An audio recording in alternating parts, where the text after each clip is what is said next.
I was in the middle of moving and wanted to get rid of some of my stuff, so I created a post on Craigslist.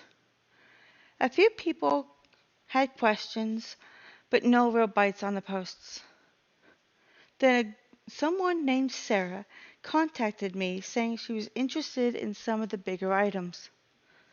Since the items she was interested in were furniture that was too big for my car and too heavy for me to carry, I gave her my address. We set up a time for her to come around 4 that afternoon to look at them.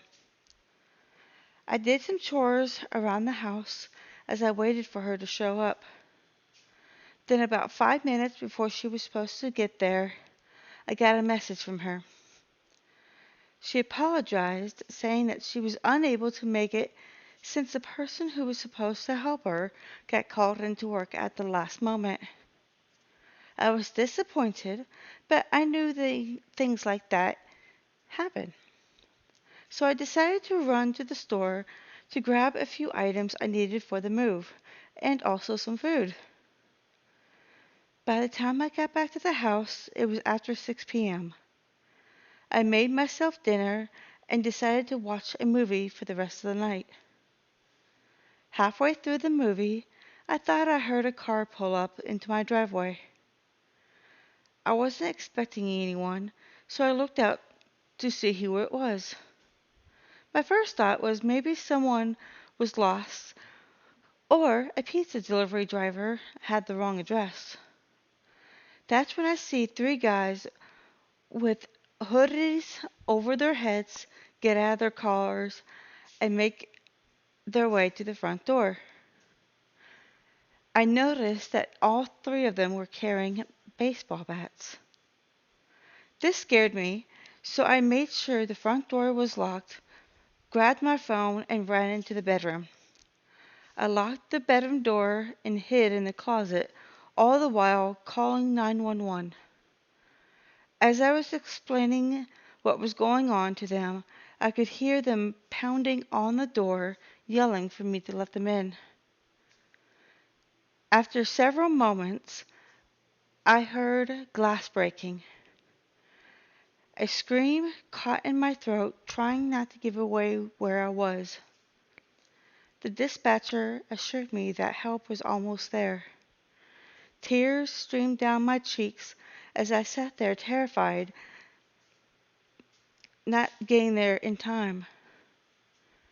I could hear people walking around in my home, rummaging through my stuff.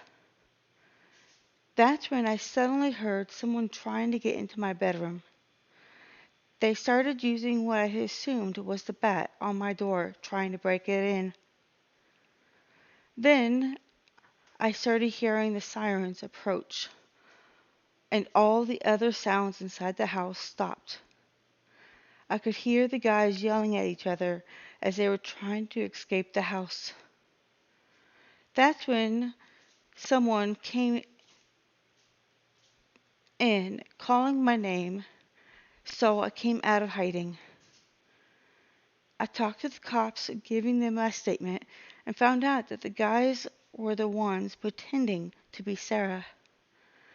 After all that, I never went back to using Craigslist again or giving out my address to someone I didn't know. I love playing games and already owned a PlayStation, but I was looking into getting an Xbox. So I went onto Craigslist to look for one.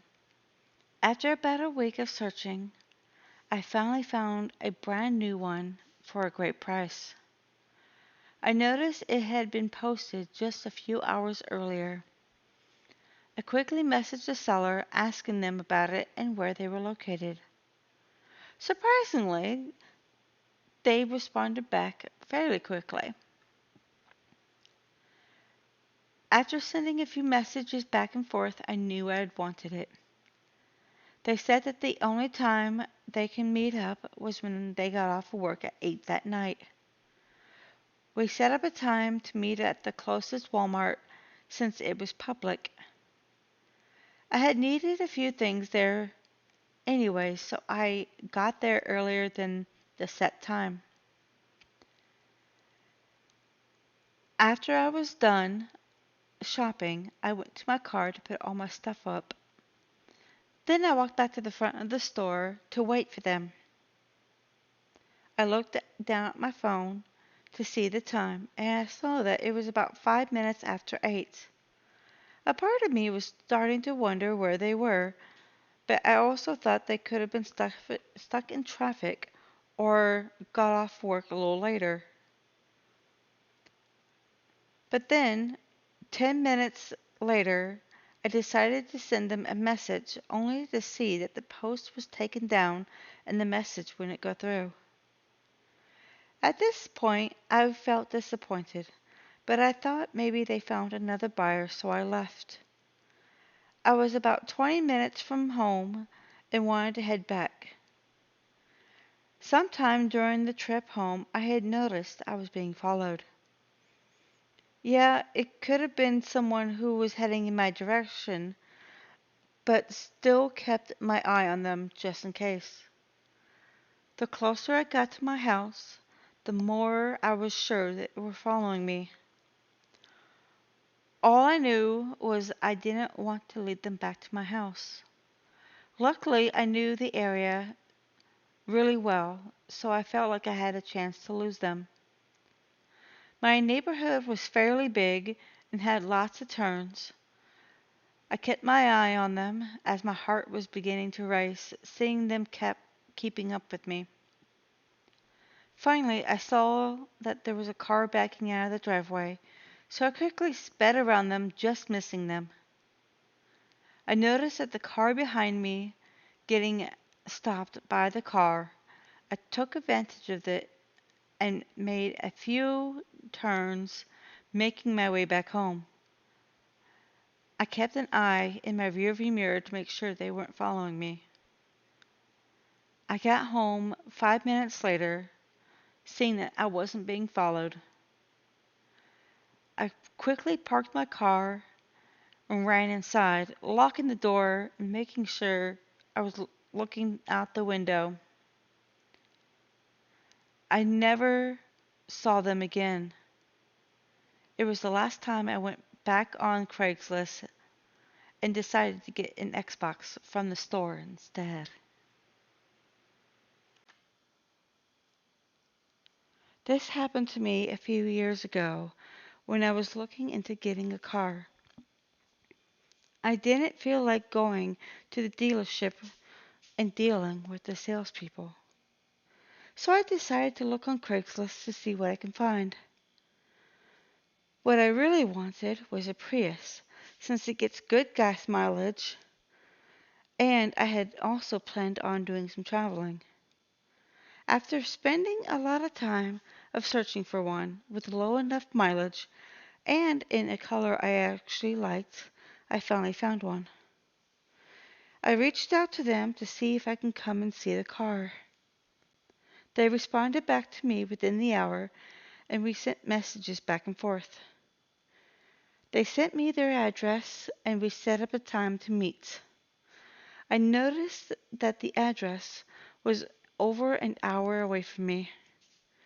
I called a friend of mine to see if they were willing to go with me to keep me company and also drive my car back if I decided to buy the Prius.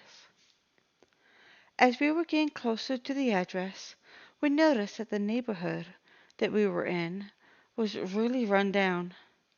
The homes looked like that they have seen better days.